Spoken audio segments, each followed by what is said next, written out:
చూడండి మిత్రులారా, నేను తెలంగాణ రాజధాని అయినటువంటి హైదరాబాద్కు కొద్దిగా పని మీద వెళ్ళినాను.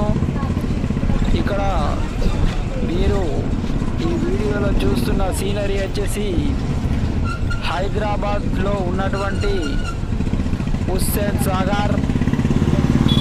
ఈ హుస్సేన్ సాగర్ యొక్క అందాలను మీకు ఈ వీడియోలో చూపెట్టడం జరుగుతుంది. కావున మీరు ఈ వీడియోను పూర్తిగా చివరి వరకు చూడండి.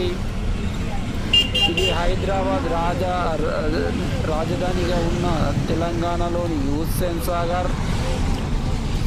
ఈ హుస్సేన్ సాగర్ ప్రత్యేకత ఏమిటంటే దీనిలో ఉన్నటువంటి నీటి మధ్య భాగాన బౌద్ధ విగ్రహం అనేది కట్టడం జరిగినది.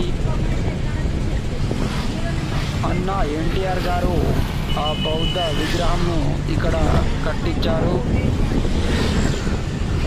ఈ బ్యూటిఫుల్ సీనరీని మీకు ఈ వీడియోలో చూపెట్టడం జరుగుతుంది. ఆ బౌద్ధ విగ్రహంను మీకు ఈ వీడియోలో చూపెట్టడం జరుగుతుంది. హుస్సేన్ సాగర్ అందాలను మీరు ఈ వీడియోలో వీక్షించవచ్చు. హైదరాబాద్ వెళ్ళలేని వారి కొరకు ఈ వీడియో అంకితం.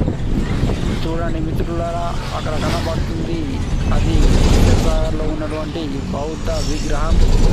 అది నీటి మధ్యలో ఉంటుంది. దాని ప్రత్యేకత అదే.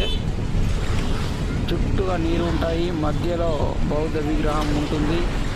ఇది హైదరాబాద్ హుస్సేన్ సాగర్లో ఉన్నటువంటి బౌద్ధ విగ్రహం. నీటిలో కట్టబడిన విగ్రహం. ఇది నీటిలో మధ్యలో ఉండడం దీని యొక్క ప్రత్యేకత. హైదరాబాద్లో హుస్సేన్ సాగర్కు ప్రత్యేక స్థానం ఉంది. నా ఛానల్ని మొదటిసారి ఇస్తే లైక్ చేయండి, షేర్ చేయండి, సబ్స్క్రైబ్ చేయండి.